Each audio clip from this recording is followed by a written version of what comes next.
Salutations à tous et à toutes, c'est FW et donc bienvenue dans cette édition de Talita. Talita aujourd'hui, nous allons parler de l'histoire de Jacob. Plus précisément d'un moment particulier dans l'histoire de Jacob.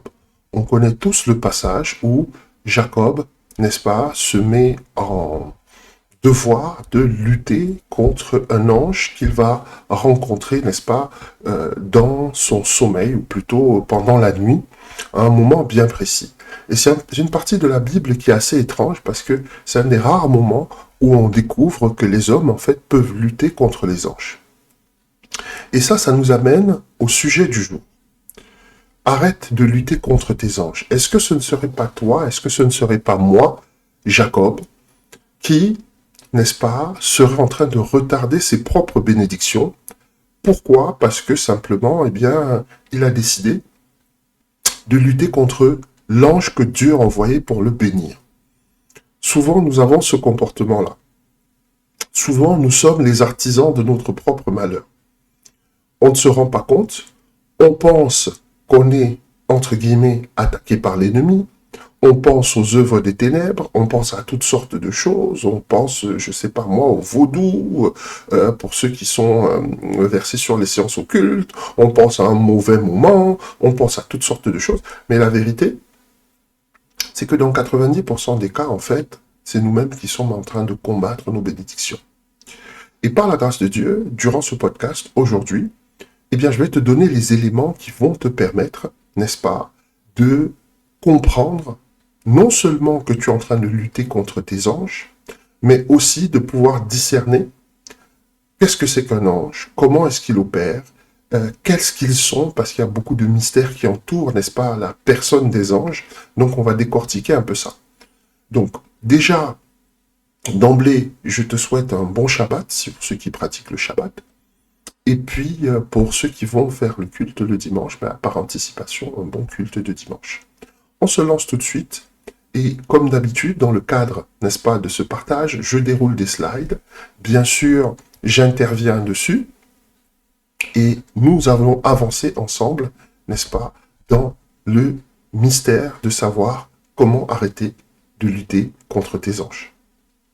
Donc, arrêter de lutter contre ces anges, c'est quelque chose de particulier parce que souvent, lorsque tu penses à ton destin ou ta destinée prophétique ou encore le plan de Dieu pour ta vie, la seule opposition à laquelle tu penses, c'est celle du diable. La seule opposition à laquelle tu penses, c'est celle des hommes. D'accord? Parfois, la seule opposition à laquelle tu penses, c'est peut-être le manque de moyens. C'est pas seulement ça. Toi-même, tu peux être en train de te battre contre un ange sans savoir. Mais d'abord, on va définir ce que c'est qu'un ange, quel est le rôle d'un ange, pourquoi il fonctionne comme ça, est-ce qu'il y a une raison, est-ce qu'il a été créé comme ça, est-ce qu'il y a divers anges, tout ça, nous allons le voir tout de suite.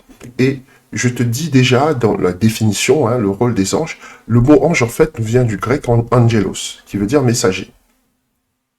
Donc mettons en avant en fait leur fonction principale et qui est de transmettre des messages en fait.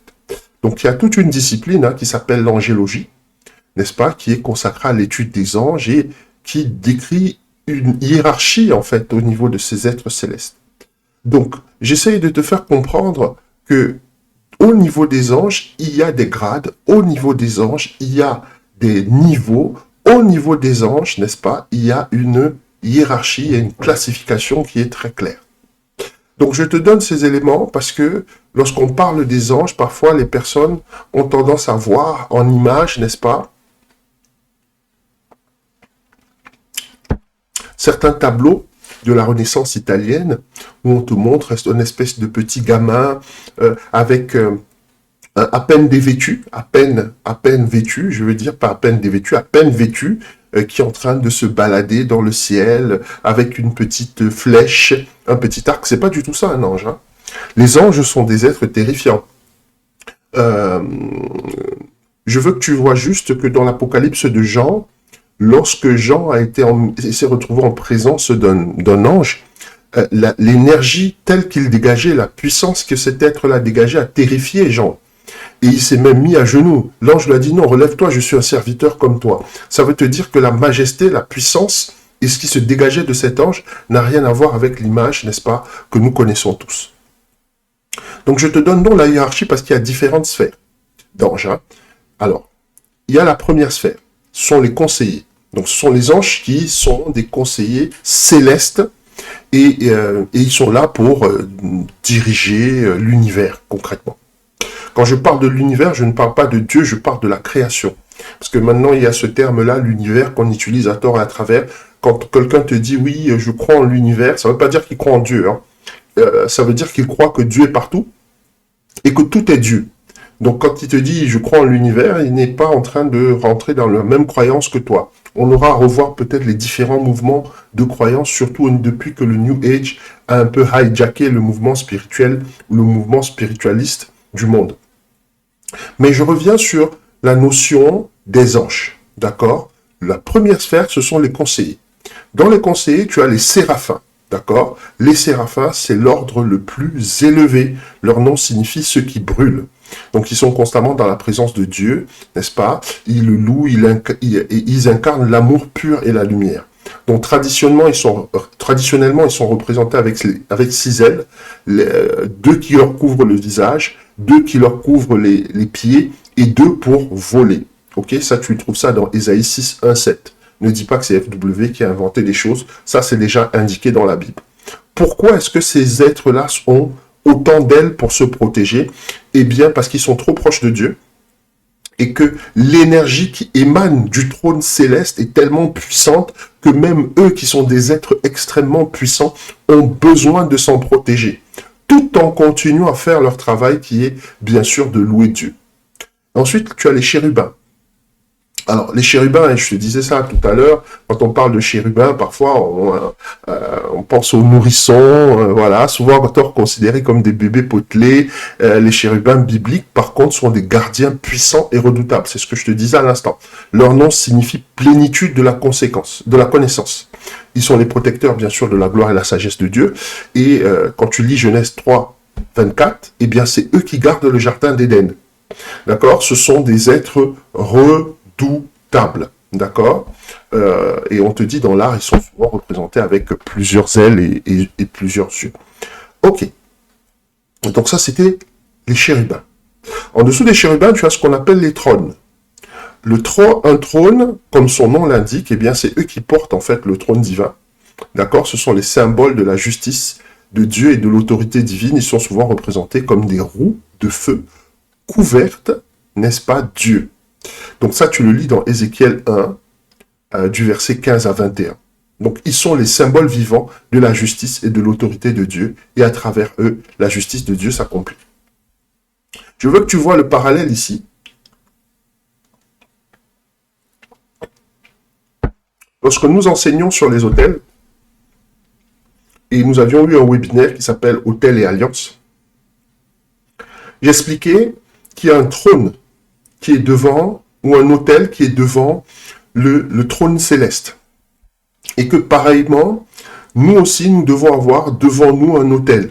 Eh bien, cet autel-là est soutenu par un trône. Et il faut que tu comprennes que ce trône-là, c'est un ange. Et lorsque tu crées ton autel aussi ici, tu crées un parallèle entre le ciel et la terre, et parallèlement, cet autel-là va être protégé par des anges, et ce sont ces anges-là qui vont opérer dans ta vie, dans le sens de la rendre meilleure. C'est-à-dire que tu n'auras pas à prier tous les jours pour que les gens qui t'attaquent et les ennemis que tu as, ou les problèmes que tu as, n'aient pas le dessus sur toi. Tu auras un autel qui sera là pour te protéger, et derrière cet autel-là, derrière cette protection, en fait, ce sont des anges qui peuvent opérer. Donc, en fait, poser un trône, n'est-ce pas, c'est ouvrir dans sa vie l'activité angélique. Mais je ne veux pas revenir sur tout le webinaire parce que c'est pas très utile, mais tu pourras le retrouver en replay, n'est-ce pas, sur la partie webinaire de maranatadigital.org. Donc là, j'étais déjà donné à quoi servent c'est la première sphère, ce sont les conseillers. On n'est pas encore arrivé à nous, hein. C'est la première sphère, ce sont ceux qui travaillent directement avec Dieu. Les séraphins ne travaillent pas avec nous, on ne peut pas, c'est pas leur truc. Quand je dis c'est pas leur truc, c'est que c'est pas leur fonction première. Les chérubins, pareil. Les trônes, pareil. D'accord? Je ne dis pas qu'éventuellement ou exceptionnellement, Dieu ne peut pas en déléguer un pour nous, mais ce n'est pas leur fonction principale. Donc, là, nous avons la deuxième sphère qu'on appelle celle des gouverneurs célestes. D'accord? Ça, ce sont les anges qui supervisent le cosmos et les nations. Là, déjà, on est un peu plus concerné parce qu'on est au niveau des nations. Là, déjà, on est un peu plus concerné parce qu'on est au niveau du cosmos. OK? Donc là, je te parle de ces cœurs d'anges-là qui réalisent le plan divin à l'échelle cosmique. N'est-ce pas? Donc, tu as les dominions, qu'on appelle aussi domination, ou Ashmalim. Donc, ce sont les anges qui règlent les devoirs des anges inférieurs. C'est-à-dire que eux, là, ils sont là pour, les dominions, ils sont là pour appliquer, n'est-ce pas, la discipline au niveau des anges. On te dit ici, ce sont des chefs qui reçoivent des ordres de la première sphère, donc ils reçoivent directement les ordres qui viennent de Dieu, n'est-ce pas, et commandent les cœurs inférieurs. Ils sont des symboles de l'autorité, de la majesté de Dieu sur toute la création. Donc ensuite, tu as les vertus. Les vertus sont connues pour leur contrôle sur les éléments. Donc, lorsque tu entends, par exemple, n'est-ce pas, que l'Égypte a été frappée par les 7 plaies, ok, eh bien, ce sont les vertus ou les bastions qui s'occupent de ça. Les catastrophes naturelles, etc., qui viennent de Dieu, ce sont les vertus ou les bastions qui s'occupent de ça. Donc, je veux que tu comprennes ça, parce que quand on te parle, par exemple, du déluge, comprends que le déluge ne peut avoir été exécuté que par les vertus ou bastions, parce que c'est eux qui contrôlent, n'est-ce pas, les éléments. Quand je te parle des éléments, air, terre, feu, eau. J'espère qu'on se comprend. Ensuite, tu as les pouvoirs ou autorités. Ce sont des anges guerriers qui défendent le cosmos et les âmes humaines contre les forces maléfiques et les démons. Ils maintiennent l'ordre et sont les gardiens de l'histoire et de la conscience. Ok? Je veux que tu retiennes cette partie-là, et sont les gardiens de l'histoire et la conscience. Pourquoi on te dit qu'ils sont les gardiens de l'histoire et la conscience? Ce sont ces anges-là, n'est-ce pas, qui prennent note sur tout ce qui se passe et qui font des rapports.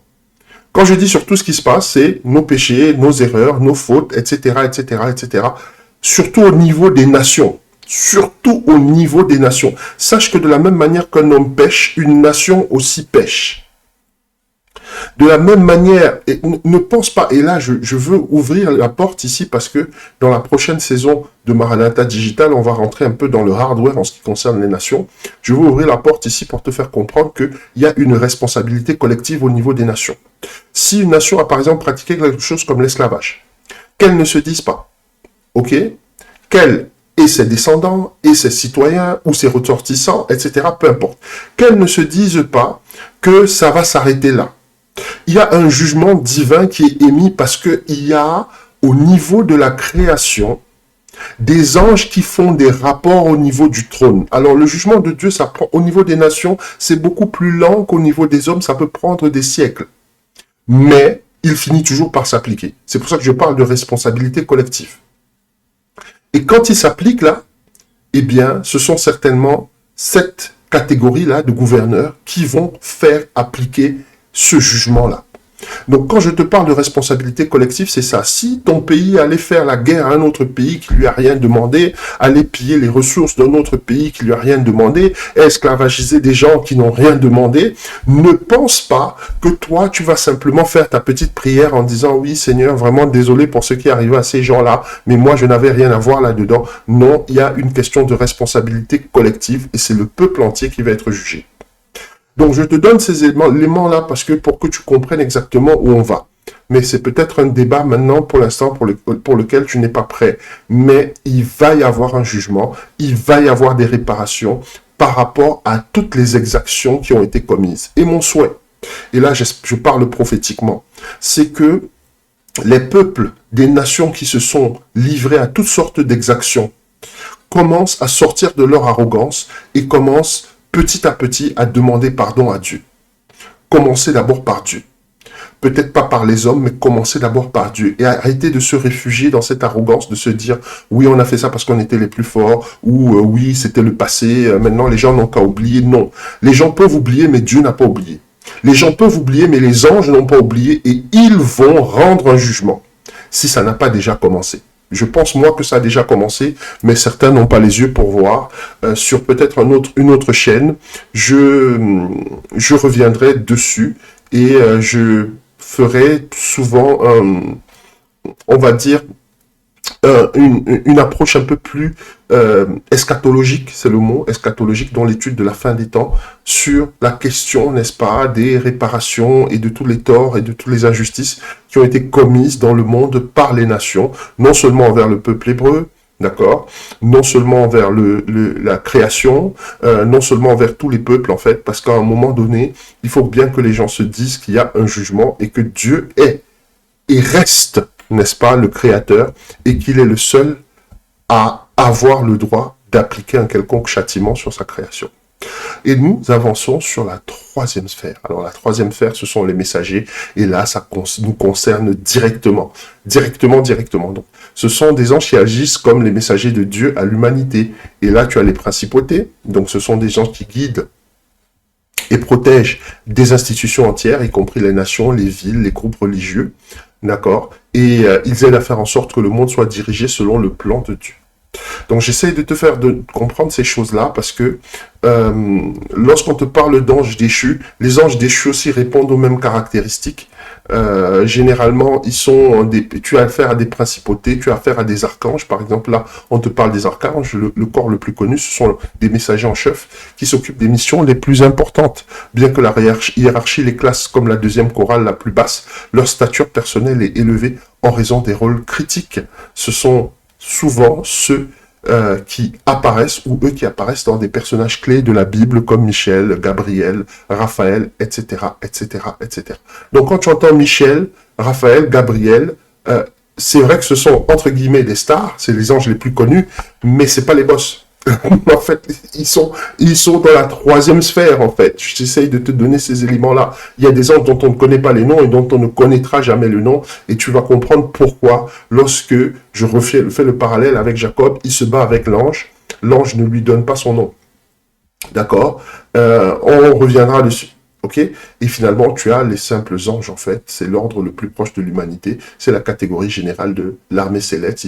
Ils s'agissent comme des gardiens, des messagers, des aides pour les individus, livrant des prières à Dieu et les réponses de Dieu aux gens. Ok. Donc là, tu as un peu une idée de comment l'organisation du trône céleste est constituée. Et comment les anges fonctionnent. Ce qui nous permet de rentrer dans une affaire particulière. Celle qui nous concerne, celle de M. Jacob. Comment est-ce que un homme de Dieu de cette stature, parce que c'est un patriarche, Jacob, il faut bien que tu comprennes que c'est un patriarche. Hein. Quand tu entends patriarche, il faut que tu comprennes c'est une catégorie hors catégorie dans la Bible.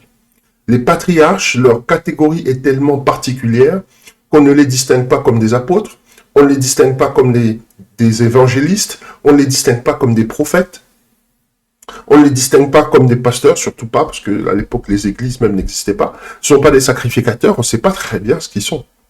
Ils ont un statut qui est incroyable. Et donc, pourquoi ils ont un statut qui est incroyable? Déjà parce que ce sont des gens qui sont capables de parler à Dieu comme je te parle, parce que ce sont généralement des personnes qui portent le destin de tout le peuple hébreu. J'insiste bien sur tout le peuple hébreu, et tu vois que je prends la peine de ne pas mentionner, de te dire que le peuple juif, parce qu'en fait, le judaïsme, tel que tu le connais aujourd'hui, moderne, n'a rien à voir avec le judaïsme qui est dans la Bible. C'est deux choses qui sont complètement différentes, mais ça, c'est encore un autre débat que je ne veux pas ouvrir ici. Je préfère parler du peuple hébreu. Comme ça, c'est très clair pour tout le monde qu'il s'agit bien du peuple qui est dans la Bible. Donc, arrête de lutter contre des anges, le cas de Jacob. On va s'intéresser à Jacob, parce que c'est notre père dans la foi, parce que c'est notre père tout court aussi, hein, c'est un des patriarches. Et chaque fois que nous avons nos pères, il faut toujours s'inspirer de leur vie pour avancer dans la nôtre.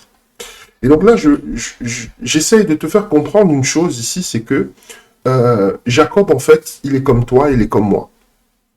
Et nous allons lire son histoire avec beaucoup d'attention, n'est-ce pas, dans Genèse 32.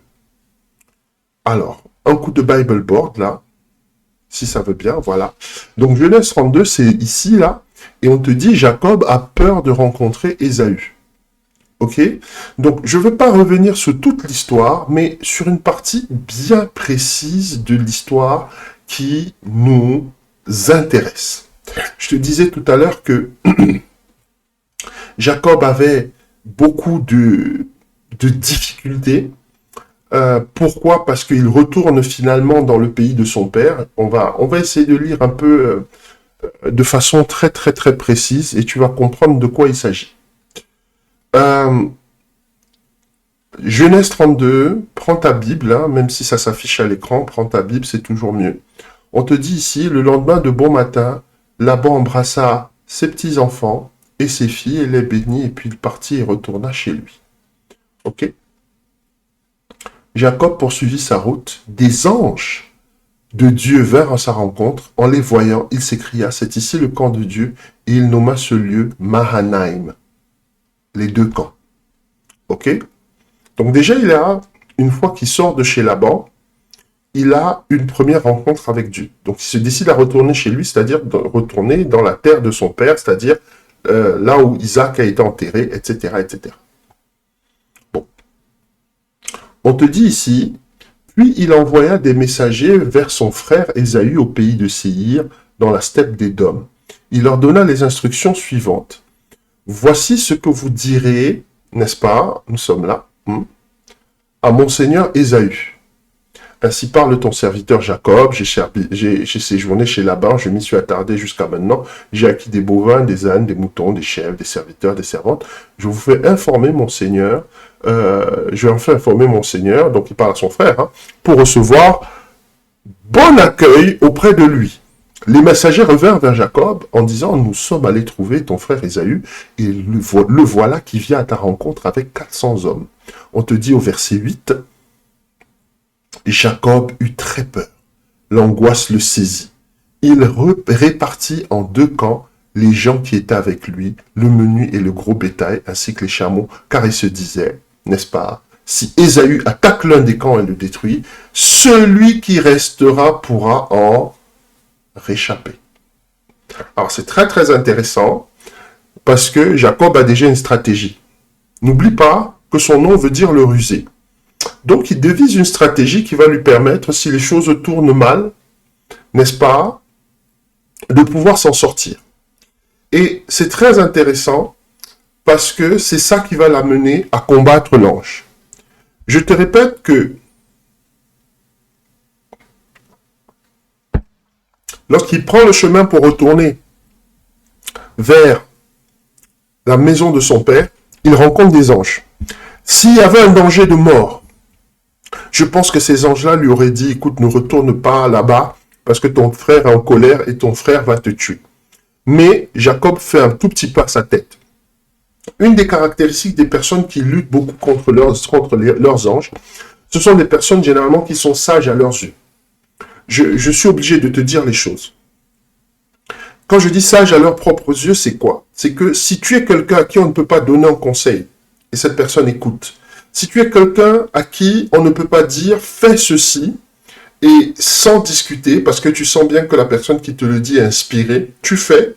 Si tu es quelqu'un qui a du mal à te soumettre à quelque leadership que ce soit, sache qu'il y a des fortes chances que tu sois quelqu'un qui a dû bagarrer avec ses propres anges. Et la question que tu dois te poser, c'est pourquoi Jacob se bat contre un ange. Et là, je reviens sur le Bible Board. On va arriver sur le passage en question. On fait un grand saut en avant. Et on te dit, ici, au verset 23, d'accord? Dans la nuit, il se leva, emmena ses 2 femmes, leurs servantes et ses 11 fils, sur le gué du Yabok, n'est-ce pas? Après leur avoir fait, alors nous sommes là, hein, nous sommes là. Après leur avoir fait traverser le torrent, et avec tout ce qui lui appartenait, Jacob resta seul. Alors, un individu lutta avec lui jusqu'à l'aube. Quand celui-ci vit qu'il n'arrivait pas à vaincre Jacob, il lui porta un coup d'accord, à l'articulation de la hanche, qui se démit pendant qu'il luttait avec lui. Puis il dit à Jacob, « Laisse-moi partir, car le jour se lève. » Mais Jacob répondit, « Je ne te laisserai pas aller avant que tu m'aies béni. »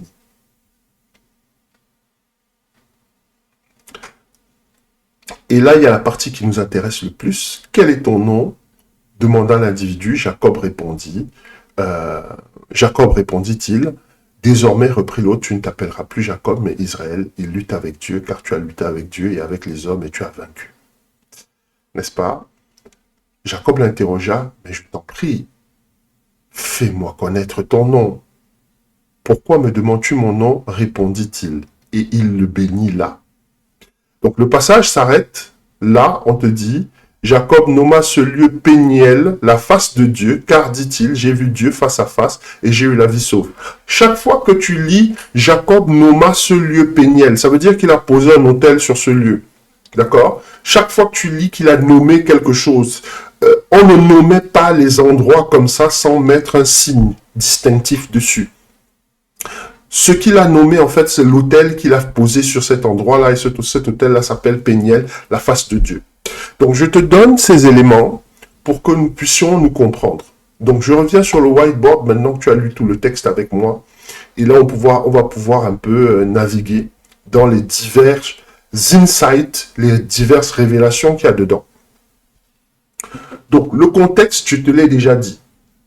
Je te l'ai décrit de façon très claire. Mais il y a quelque chose qui est très, très important dans ce contexte-là. Toute l'activité de lutte contre les anges est nocturne. Je répète, toute l'activité de lutte contre les anges est nocturne. Tu sais, beaucoup d'entre nous veulent changer leur vie. Mais si tu es quelqu'un qui aime beaucoup dormir, je suis obligé de te dire les choses aujourd'hui de façon claire. Si tu es quelqu'un qui aime beaucoup dormir, il va être difficile pour toi, n'est-ce pas, qu'il y ait beaucoup d'activités angéliques dans ta vie le jour. C'est-à-dire, si tu dors la nuit, le jour aussi, ce sera pareil. Je te donne ces éléments parce que la plupart du temps, l'activité angélique est nocturne. Les choses se passent la nuit. Si tu n'aimes pas veiller, si tu n'aimes pas veiller, alors il y a beaucoup de choses qui vont t'échapper, non seulement dans ta vie, mais aussi dans ta vie spirituelle. Donc, je reviens à Jacob, et je dis ici que, avant le combat, n'est-ce pas, contre l'ange, Jacob se prépara à retrouver son frère Ésaü, qu'il avait trompé des années plus tôt pour qu'il renonce au droit d'aînesse. Donc, Jacob avait déjà fait quelque chose de mal. Il faut dire les choses telles qu'elles sont. Tromper les gens, c'est mal. Mais son nom était trompeur. Donc, c'est quelqu'un qui ne voyait la vie, n'est-ce pas, ou qui ne voyait la victoire qu'en termes de ruse, en termes de mensonges, en termes d'escroquerie, en termes de tromperie. D'ailleurs, toutes ces ruses-là, toutes ces tromperies-là ont fait aussi en sorte que Laban, qui était, entre guillemets, son oncle et son beau-père, le trompe aussi en lui faisant épouser celle qu'il ne voulait pas. Je vais mettre ça comme ça.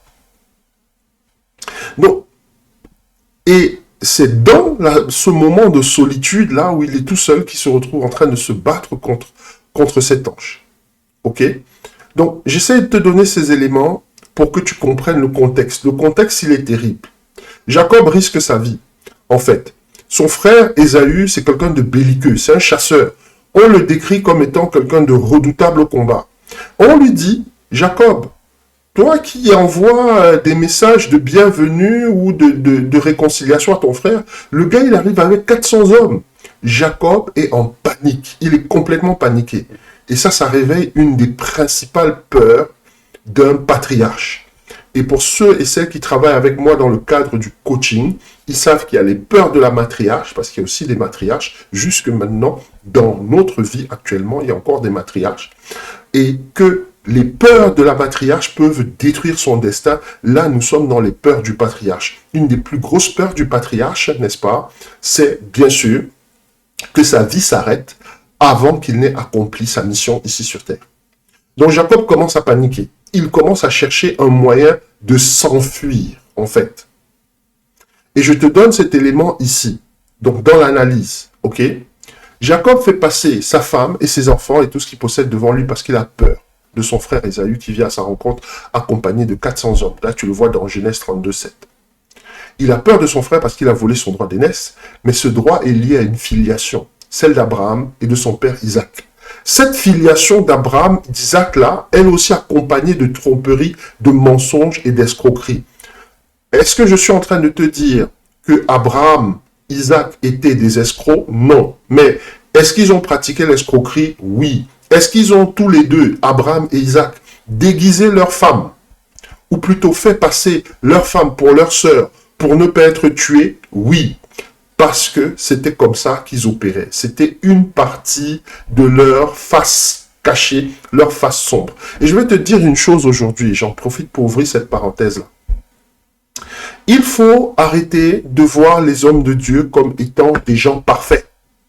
On a cette tendance maintenant dans le monde moderne à vouloir que les pasteurs, les apôtres, je ne sais pas moi, dans une certaine mesure, les coachs ou les mentors soient des gens parfaits. Ton pasteur n'est pas censé être parfait. Ce n'est pas son travail. Il n'y a que Dieu qui l'est. Et si l'idolâtrie t'a complètement, on va dire, aveuglé au point de chercher la perfection dans un homme, ce n'est pas quelque chose que tu dois faire, c'est quelque chose dont tu dois te repentir. Parce que la Bible nous enseigne là-dessus. Donc quand tu regardes tous les grands hommes de Dieu de la Bible, ils ont tous des défauts. David avait ses défauts, Abraham avait ses défauts, Isaac, Jacob et j'en passe, tous ces gens-là avaient des défauts. Et nous avons déjà érigé dans nos vies un système où quand quelqu'un sert Dieu, il faut absolument que la personne soit parfaite. Il y a même des gens qui te disent qu'ils ne veulent pas servir Dieu parce qu'il y a une exigence de perfection derrière. Mais non. C'est pas comme ça que ça marche. Et ça, c'est parce que le jugement des gens est tellement pesant, le jugement des gens est tellement fort, que la personne elle-même n'arrive pas à prendre de plaisir à servir Dieu parce que cette personne-là se dit qu'on va la juger en permanence. Et je ferme cette parenthèse. Donc je te dis qu'il a peur de son frère, n'est-ce pas, parce qu'il a volé ce droit d'aînesse et que sa filiation, même dans sa filiation, dans les habitudes de famille, on pratique la ruse. Dans les habitudes de famille, on pratique la tromperie. Et tu vois aussi son oncle Laban aussi est pareil. C'est les mêmes gens avec les mêmes trucs, les mêmes ruses, les mêmes sournoisies. Je te donne tous ces éléments pour te faire comprendre une chose. C'est tout ça là, cette tromperie qui est caractérisée par sa relation avec son frère. C'est-à-dire sa relation avec Ésaü est à l'image du mode de fonctionnement de cette famille. Et je vais te dire quelque chose. Quand Dieu te choisit, il te prend avec tes qualités et tes défauts. Après, au fur et à mesure, il va les travailler. Donne-lui juste cette opportunité-là. Ne cherche pas la perfection dans les hommes, ne cherche pas la perfection dans toi. Là où tu dois chercher la perfection, c'est dans ta relation avec Dieu. Quand tu commences à chercher à être vraiment bien dans ta relation avec Dieu, tu vois comment tes caractères, tes défauts commencent à même parfois même à devenir des qualités. Mais ça, c'est un autre débat pour un autre jour. Donc, je commence à te donner les insights maintenant. Ok? Pourquoi l'ange le combat? La véritable raison pour laquelle il fait passer les femmes et les enfants devant, c'est pour tâter le terrain et éventuellement préparer sa propre fuite. Derrière cette peur et cette lâcheté, il y a le péché le plus grave qu'un patriarche puisse commettre, c'est l'abandon de sa famille. Et là, je t'invite à lire 1 Timothée 5,8. Et j'en profite pour ouvrir une parenthèse ici pour te dire que pour tous les gens qui abandonnent leur famille, il y a une malédiction qui s'attache à toi, à ta vie et à tes générations. Je sais, ce n'est pas le message qui est populaire, mais comme moi, je ne suis pas à la tête d'une méga church et je n'ai pas peur que, éventuellement, un jour, on arrête de verser, que les gens ne versent plus les dîmes et que, voilà, je suis obligé de te dire la vérité. On a rendu des choses comme abandonner sa famille, par exemple, pratiquer le divorce, c'est une des formes d'abandon de sa famille, comme quelque chose d'anodin. Il y a une raison pour laquelle, n'est-ce pas, on te dit dans la Bible que, à part s'il y a un problème d'infidélité, tu ne peux pas te séparer de ta femme. Tu ne peux pas te séparer de ta femme, tu ne peux pas détruire ton foyer. Donc je te donne ces éléments pour que tu comprennes que, en tant que patriarche, s'il faisait ce qu'il avait en tête de faire, c'est-à-dire s'enfuir, abandonner sa famille, là, n'est-ce pas, Ça veut dire qu'il y avait une malédiction qui allait s'attacher à sa génération. Et dans sa génération, l'on sait que Christ arrive. Donc c'est pour ça que l'ange le combat. C'est pour ça que l'ange le combat. Donc, souvent, nous posons des actes dans la maison de Dieu et nous ne nous rendons pas compte des conséquences.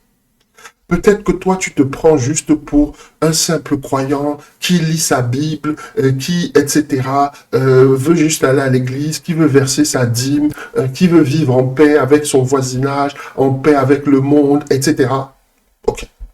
Mais tu ne sais pas, peut-être ton arrière-petit-fils est un homme de Dieu incroyablement puissant.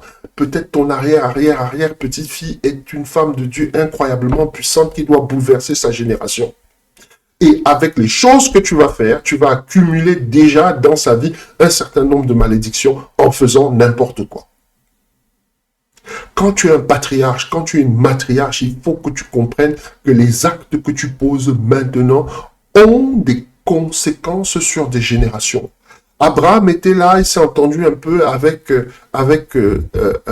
sa femme Sarah, parce qu'il n'avait pas d'enfant, il est allé, il a pris la servante, ils ont résolu le problème comme ça. Aujourd'hui, il y a un conflit qui menace même d'amener le monde à la Troisième Guerre mondiale. Ce conflit-là, il a lieu là-bas au Proche-Orient, entre ceux qui disent qu'ils sont des descendants d'Abraham et ceux qui disent qu'ils sont des descendants d'Ismaël et qui se bataillent pour un bout de terrain depuis un bon bout de temps. Tout le monde connaît le conflit israélo-palestinien. Je te donne ces éléments pour que tu comprennes qu'en tant que patriarche, les choses que tu fais, les choses que tu ne fais pas, les choses même que tu dis ont un impact qui peut changer le destin du monde, d'une nation, et voire même de l'humanité tout entière. Donc tu vois maintenant la première raison pour laquelle l'ange le combat, c'est ça. C'est parce que s'il s'enfuit, là, il y a une malédiction qui va s'attacher à lui, à sa vie, à ses générations. Et je te donne le deuxième insight. Il est en train de lutter avec la prochaine saison de sa vie. D'accord? Quand on te décrit le texte et que tu lis très très attentivement, surtout lorsque nous sommes au niveau de Genèse 32, 23, d'accord? On te dit, il se leva, emmena ses 2 femmes, leurs servantes, et ses 11 fils. 11 fils, ça veut dire que Joseph n'est pas encore né, parce qu'à la base, il y en a 12. Or, Joseph représente l'accomplissement de la promesse divine concernant la destinée de Jacob. Si Joseph ne naît pas, l'Égypte va disparaître. Si Joseph ne naît pas, j'essaye de te faire comprendre, l'Égypte est même censée disparaître en fait. Et si l'Égypte disparaît, Goshen n'existe pas.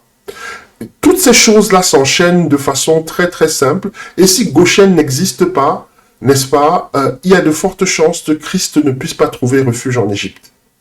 Je te donne ces éléments parce qu'il faut que tu comprennes que la partie ne se jouait pas seulement au niveau de Jacob, ça se jouait sur ses générations.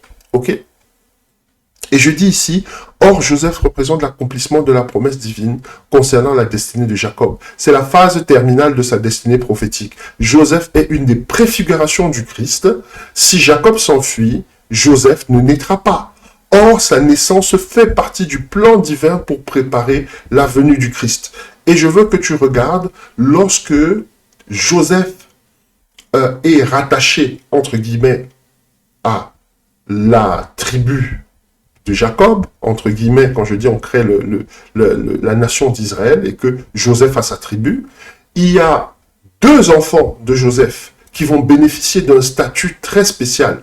Il y a Éphraïm et il y a Manassé. Ces 2-là, enfants, sont issus d'une femme égyptienne.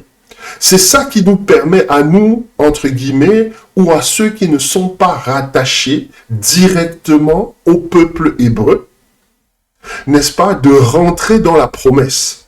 Donc ne laisse pas des gens venir te dire, et là j'ouvre encore cette parenthèse-là, que Dieu leur appartient, parce qu'il y a beaucoup de gens qui te disent qu'ils sont le peuple de Dieu et que, etc., il n'y a que eux. Non, c'est faux.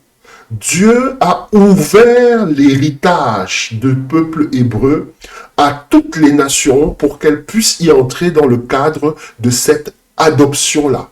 Et nous avons nos tribus, nous aussi, dans le cadre du peuple hébreu. À bon entendeur, salut. Et là, je parle des personnes qui ne sont pas connectées directement au peuple hébreu. Parce qu'il y en a qui sont connectés. Et si tu es égyptien, si tu es descendant des Égyptiens, si tu es descendant des Hébreux, tu es connecté directement à la bénédiction de ton Père. On aura peut-être à voir ici un cours d'histoire en ce qui concerne les vraies origines du peuple hébreu, les vraies origines égyptiennes, et tu auras à comprendre que ces deux peuples-là, l'Égypte et le peuple hébreu, ont beaucoup plus de choses en commun que l'on ne croit. Ok? Donc, je t'explique ici que s'il s'enfuit, il y a de fortes chances que Joseph ne naisse pas. Or, la naissance de Joseph fait partie du plan divin pour préparer la venue de Christ. Voilà donc pourquoi l'ange combat Monsieur Jacob. Et je te donne un autre insight. L'ange ne combat pas son corps spirituel ou physique. Je répète, l'ange ne combat pas son corps spirituel ou physique. Le combat, là, il est cosmique. Sur le plan spirituel ou physique, nous ne pouvons pas résister à un ange. Ce n'est pas possible. La force qu'un ange a spirituellement et physiquement, un homme normal ne peut pas lui résister. Par contre, au niveau de la volonté, au niveau des pensées, sur le plan cosmique, ça c'est autre chose. Dans le monde des idées, c'est autre chose. Et donc là, il va y avoir un combat. Les peurs de Jacob sont fortes. Elles influencent sa volonté, sa façon de voir le monde et son comportement. La lutte entre l'ange et Jacob est purement, n'est-ce pas, métaphysique. Les anges nous sont infiniment supérieurs sur le plan de la force physique. Physiquement, nous comprenons que la lutte ne se fait pas dans le monde des hommes, ni dans celui des esprits, où les anges nous sont aussi supérieurs, mais dans celui des idées. Donc, idée, là, on est en train de parler du cosmique. OK? Là où tout n'est que symbole, tout n'est qu'énergie. Je veux pas ouvrir cette partie-là parce que c'est peut-être un peu trop compliqué. Mais retiens que ce que l'ange est en train de combattre, c'est sa volonté et ses pensées. Pourquoi l'ange combat sa volonté et ses pensées? Parce que les pensées et la volonté de Jacob ne correspondent absolument pas avec le plan que Dieu a pour sa vie. Et souvent, avec nous, c'est la même chose. Nous avons une idée, nous avons une vision, nous avons des plans qui ne correspondent absolument pas à ce que Dieu attend de nous. Alors, à un moment, il y a un clash entre l'ange que Dieu envoie pour nous guider vers un chemin et nous-mêmes. Et c'est nous qui nous mettons en devoir de combattre cet ange-là. Et comment ça se manifeste? Tu vas me dire. Ça se manifeste souvent par, tu es là, tu es posé, tu commences à avoir une idée. Un plan commence à se manifester, à germer dans ta tête, concernant quelque chose que tu dois faire. Comment tu dois traverser une situation, comment tu dois t'en sortir. Et ce plan-là, il est terrible. Ce plan-là, il te fait peur.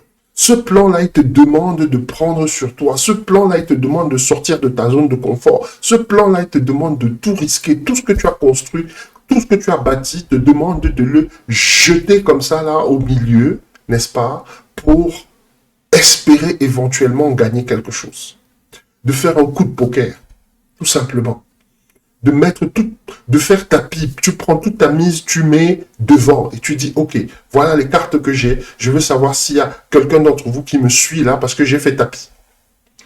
Et si tu fais ça avec Dieu, il est certain que Dieu va te récompenser dedans.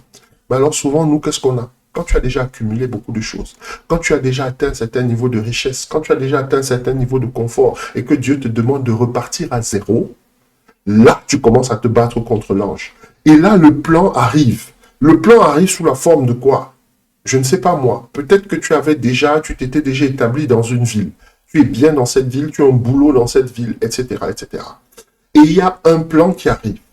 Le plan, il te dit, écoute, tu vas aller t'installer dans telle autre ville, tu vas partir de zéro, tu vas un peu galérer, mais tu vas faire ça, ça. Le boulot que tu as actuellement, il ne te plaît pas, mais tu vas prendre un autre boulot, tu vas travailler dans tel autre domaine, un domaine où tu n'as peut-être pas de qualification, et tu te dis, mais je ne vais pas prendre ma femme, mes enfants, aller m'installer dans un endroit pas possible pour commencer un boulot. On va faire comment?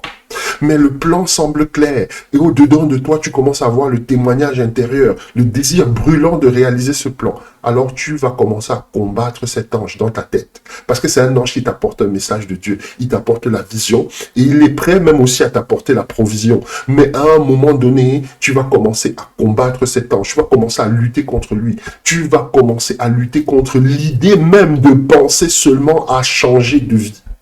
Et pourtant, c'est dans cette nouvelle saison de ta vie que ta destinée prophétique t'attend. J'espère que ce que je te dis te parle. J'espère que ce que je te dis te parle. J'espère que ce que je te dis te parle. Parce qu'il va falloir faire des choix. Arrête de combattre ton âme. Parce que le vrai combat contre l'ange commence d'abord au niveau de ta pensée et de ta volonté. Jacob est en train de se battre contre une manière de fonctionner, contre une manière de voir le monde, contre une manière d'opérer qui n'était pas en rapport avec la volonté de Dieu.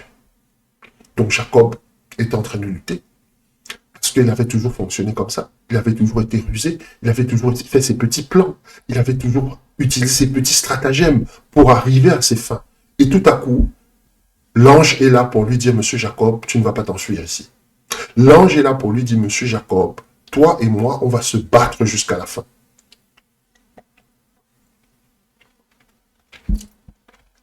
C'est là où tu n'arrives plus à trouver de tranquillité. Tu n'arrives plus à trouver la paix. Tu n'arrives plus. Et cette idée-là, ce plan-là, commence à t'obséder. Ça t'obsède le jour, ça t'obsède la nuit. Et tu luttes. Tu luttes férocement. Mais tu ne comprends pas que tu es en train de lutter contre Dieu. J'avance et je te donne l'insight numéro 4, n'est-ce pas? Le combat contre l'ange va changer sa vibration, ses perspectives et son énergie. Il va détruire ses peurs tout en boostant sa foi. Ça, c'est l'insight numéro 4. Dieu change son nom et son titre pour changer le cours de ses pensées. Tu sais, Jacob était motivé par la peur. Il pensait comme un peureux. Il évoluait comme un peureux. Il réfléchissait comme un peureux. Il vivait comme un peureux. Et la peur est le contraire de la foi. La Bible nous dit, or sans la foi, il est impossible de plaire à Dieu. Donc, Dieu a donc envoyé un de ses anges pour changer complètement les perspectives de M. Jacob, pour changer sa vibration, pour changer son énergie, parce qu'il n'avait pas un bon esprit. Passer son temps à chercher à tromper les gens chaque fois. Là, il a fait son plan pour s'enfuir, il n'avait pas dit à sa femme et à ses enfants qu'il était en train de prendre la poudre d'escampette. Donc là, il fallait une nouvelle onction. L'ancienne mauvaise onction là qu'il avait héritée de sa famille, parce que dans sa famille, les gens sont spéciaux. Quand tu vois Lémuel, quand tu vois l'oncle de Jacob, tu es en droit de te poser beaucoup de questions sur la manière d'opérer dans cette famille-là. Donc, il y a besoin d'une nouvelle énergie, il y a besoin d'un nouvel esprit. Il faut qu'il arrête d'être un usurpateur, un trompeur, parce que ce mode de fonctionnement induit nécessairement de vivre dans la peur des représailles. Voilà que cette peur-là se manifestait. D'accord? Mais aussi pour montrer à Monsieur Jacob que s'il est capable de lutter contre un ange, il n'a rien à craindre d'Ésaü. Il n'a plus besoin de la ruse et de la tromperie pour avoir la victoire, pour réussir dans la vie. Donc voilà l'insight numéro 4. Et là, je te donne ces éléments-là, et c'est pour ça que Dieu change son nom en lui disant, écoute, on ne va plus t'appeler Jacob. Usurpateur, là, c'est fini. On va t'appeler maintenant Israël. Et c'est ce nom que nous portons jusque maintenant comme étant le peuple de Dieu, comme étant la tribu ou la nation de Dieu plus précisément. Je te donne ces éléments pour que tu comprennes exactement comment l'ange, toi-même, tu peux être en train de combattre ton ange. Et quand l'ange arrive, il vient pour changer tes perspectives.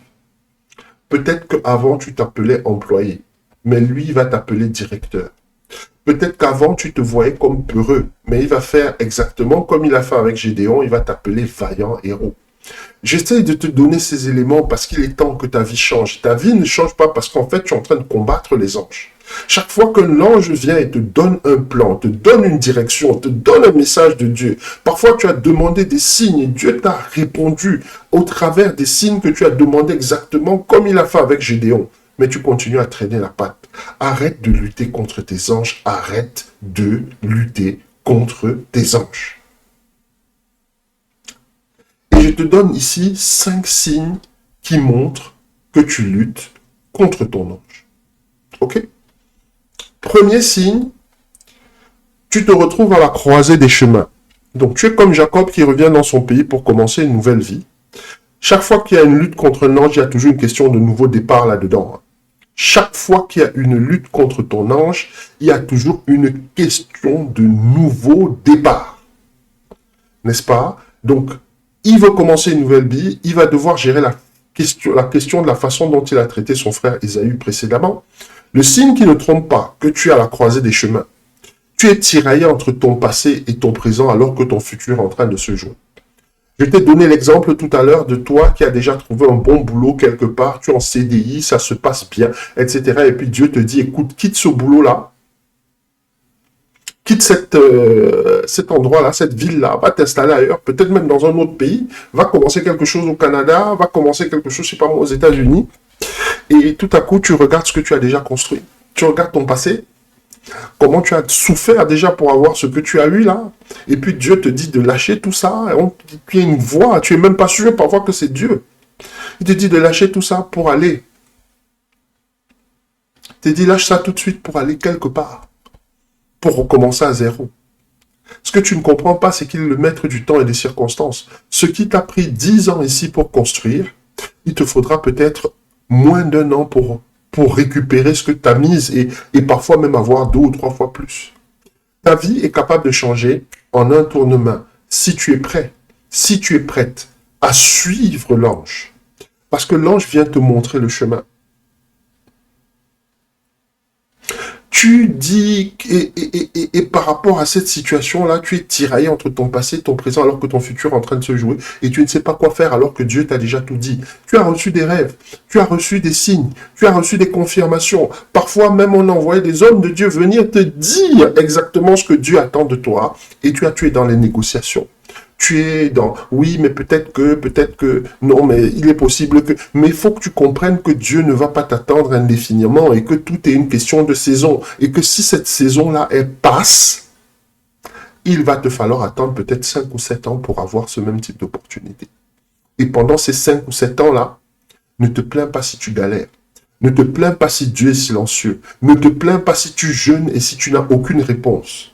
Je te donne ces éléments pour que ton esprit commence à s'ouvrir petit à petit sur la façon dont Dieu travaille. La plupart du temps, souvent, tu vas voir un serviteur de Dieu, tu lui dis, prie pour moi. Et parce qu'il est gentil, il te dit, ok, il prie pour toi de façon simple. Et tu sens bien que dans sa prière, il n'y a aucune intensité. Tu sens bien que dans sa prière, il n'a pas vraiment mis tout le zèle et toute la puissance dont tu as l'habitude. Et l'intensité. Et tu te dis, mais c'est quoi, il ne veut pas prier pour moi? C'est pas qu'il ne veut pas prier pour toi. C'est que lui, il voit clairement que toi, là, tu es quelqu'un qui a résisté à un ange. Il voit clairement que toi, là, tu es quelqu'un qui a tourné le dos à son ange. Tu es quelqu'un qui se bat continuellement contre les anges. Chaque fois que Dieu te montre un plan, comme ce plan ne correspond pas à tes besoins, ne correspond pas à tes envies, tu n'en fais qu'à ta tête.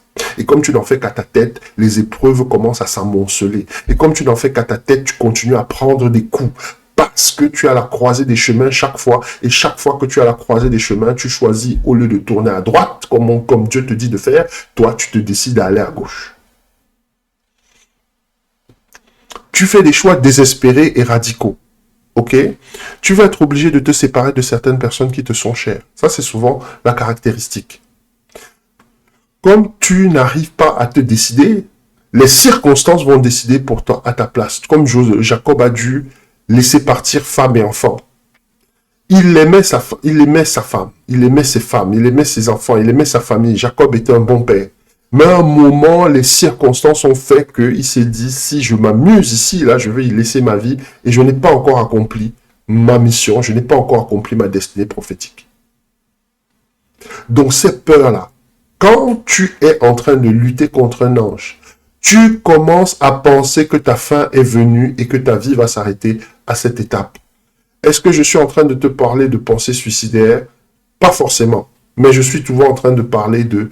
Parce que concrètement, ce que Jacob a fait, c'est ni plus ni moins son testament quand il a séparé en deux camps et il a envoyé tout ce qu'il possédait. J'essaie de te donner ces éléments pour que tu comprennes que quand tu luttes contre un ange, tu as toujours l'impression que ta fin est proche. Je ne sais pas ce que tu es en train de traverser actuellement. Je ne sais pas contre quel plan de Dieu tu es en train de lutter. Je ne sais pas contre quelle idée que Dieu a envoyée vers toi et contre laquelle tu es en train de te battre. Et puis tu commences un jour à aller au boulot et avoir l'impression que tu es en train de mourir à petit feu chaque fois que tu y vas. Ça peut être partie de ces choses-là. Et puis un jour, je ne sais pas moi, Dieu t'a déjà dit de quitter telle ou telle personne. Et puis toi, tu t'accroches à cette personne. Et puis la relation devient tellement toxique que chaque fois que vous avez des rencontres, tu as parfois l'impression que vraiment, on t'enlève quelque chose de toi. Je dis, arrête de lutter contre ton ange. Parce que Dieu t'a promis un avenir brillant. Ta vie ne va pas s'arrêter à cette étape. Il faut juste que tu arrêtes de lutter contre ton ange. Et là, je te donne le troisième signe. Tes nuits comme tes jours ne sont pas tranquilles. De nuit, ton esprit est tourmenté par la perspective de ton futur. Parce que tu te poses beaucoup de questions sur ce qui pourrait éventuellement se passer. Donc, tu dors pas ou peu. Et le jour, ton cerveau est torturé par toutes sortes de pensées. Donc, en fait, tu n'as plus de repos.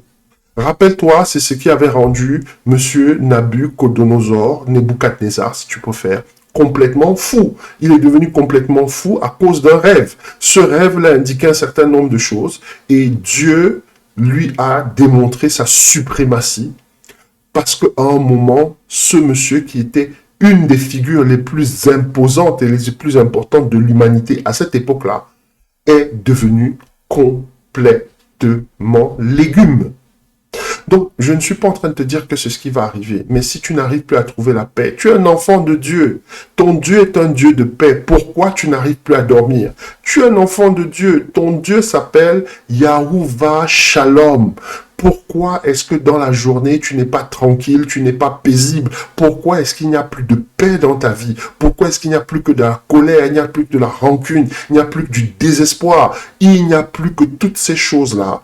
Parce que simplement tu as lutté ou tu continues à lutter contre un ange. Et chaque fois que Dieu te montre une direction, toi tu vois toujours qu'il faut aller à l'inverse. Et je vais te dire, tes habitudes là, elles sont en train de non seulement détruire ta vie, mais détruire aussi la vie de tes générations. Parce qu'il y a des personnes normalement qui devaient être sous toi. Parce qu'il y a des personnes normalement qui devaient bénéficier de la meilleure version de toi-même.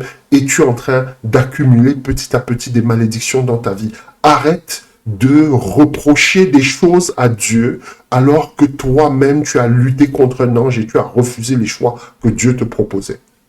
Et ça se manifeste souvent sous des choses vraiment très simples. Et ça se manifeste vraiment souvent sous des choses très simples. Parfois, il y a des choix de Dieu qui sont à la limite humiliants pour toi. Dieu va te dire, va voir telle personne, repens-toi. Et puis tu es chez toi. Ouais, non, mais je n'irai pas. Non, mais je ne ferai pas. Non, mais par fierté, etc. Va voir telle personne, demande-lui pardon. Mais c'est pas moi qui ai fait. Et puis tu es torturé. Tu ne dors pas. Et puis tu es torturé. Le jour, tu n'arrêtes pas de penser à ça. Est-ce que tu ne comprends pas que tu es en train de lutter contre un ange? C'est pas contre le diable, c'est contre un ange. Et je te donne le quatrième signe. Tu te sens profondément seul. Tu as l'impression que même Dieu ne peut plus résoudre tes problèmes et tes soucis. Tu cherches des solutions partout, sauf en lui. Et ça, c'est un paradoxe. Ça, c'est un paradoxe. C'est un paradoxe. Incroyable pour un croyant. Je te dis ça parce que beaucoup d'entre nous, on ne comprend pas souvent nos propres réactions. Quand tu as déjà beaucoup lutté contre un ange, n'est-ce pas? L'inspiration que tu avais, là, je vais rentrer dans la prière, je vais aller faire ceci, je vais faire un jeûne, elle disparaît complètement. Parce que tu luttes contre un ange. Et tu commences à avoir l'idée que Dieu ne peut pas t'aider. Et effectivement, il y a de ça, parce qu'effectivement, la solution que Dieu a prévue, c'est cette solution-là que tu es en train de combattre. Et le combat, il est ici. C'est un combat mental. Et là, je te donne le 5e signe. Tu commences à avoir des problèmes de santé. Fais attention. Fais attention. Jacob s'est retrouvé avec la hanche démise. Tu vas avoir des problèmes de santé, des maladies que tu n'avais jamais expérimentées précédemment. On n'a jamais décrit Jacob avec un problème de hanche. Et souvent, ce sont les articulations, genoux. Si tu commences à avoir des problèmes, accidents là, machin et tout, genoux touchés, épaules touchées, chevilles, fractures, des choses bizarres que tu n'avais jamais expérimentées auparavant. Parfois, c'est des organes aussi, les organes de sens, les yeux, le nez, peut-être la bouche, peut-être ta voix, des choses. Tu commences à expérimenter ça. Comprends que ça aussi, c'est un signe que tu as combattu un ange. Et je te dis, quand je dis expérimenter, ça, c'est pas quelque chose que tu avais avant, et puis ça avait disparu, et puis c'est revenu. Non, non. Parce que parfois, on a des problèmes de santé comme ça. Il y a des personnes qui naissent avec des problèmes de santé. Moi, je te parle d'un problème de santé que tu as. Les médecins n'arrivent pas vraiment à diagnostiquer. La plupart du temps, quand c'est un problème avec un ange, les médecins n'arrivent pas vraiment à te dire pourquoi tu as ça. Quand c'est un problème avec un ange, les médecins n'arrivent pas à te dire vraiment comment ça se fait que tu te sois retrouvé dans telle situation. Et tu as une maladie, tu as un problème, tu as cette difficulté de santé, et pourtant personne ne peut définir exactement la cause. Moi, par la grâce de Dieu, je te dis la cause, c'est parce qu'à un moment, tu as combattu un ange. Et ça, là, c'est pas sans conséquence. Mais par la grâce de Dieu, ce combat a changé ton nom. Et ça, c'est quelque chose que tu vas devoir découvrir dans ta marche en Christ. Donc, je vais m'arrêter là pour te dire une chose en conclusion. En conclusion, il faut que tu vois que nous devons nous apprendre à marcher d'une certaine façon avec Dieu. Je sais qu'on nous a beaucoup prêché la grâce. Je sais qu'on nous a beaucoup prêché l'amour du Christ. Mais il faut bien que nous comprenions que Dieu ne va pas changer sa manière de fonctionner uniquement pour nous faire plaisir. Si Jacob, quand il combattait les anges, il prenait des coups, toi aussi tu vas prendre des coups. Donc, le plan pour moi aujourd'hui au travers de ce podcast, c'est de te dire, je sais que tu as beaucoup souffert, parce que les gens qui combattent les anges, il y a toujours un décalage entre leur niveau de foi et l'état de leur vie. Oui, c'est pas parce que tu connais la Bible. Oui, c'est pas parce que tu as donné ta vie à Christ.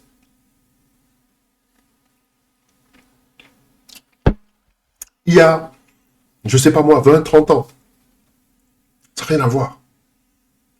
Ce qui est important pour toi, c'est de comprendre que Dieu a un plan pour ta vie.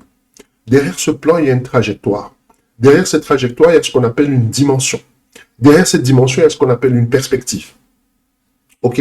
Un autre jour, j'aurai à définir tous ces termes-là et tu comprends.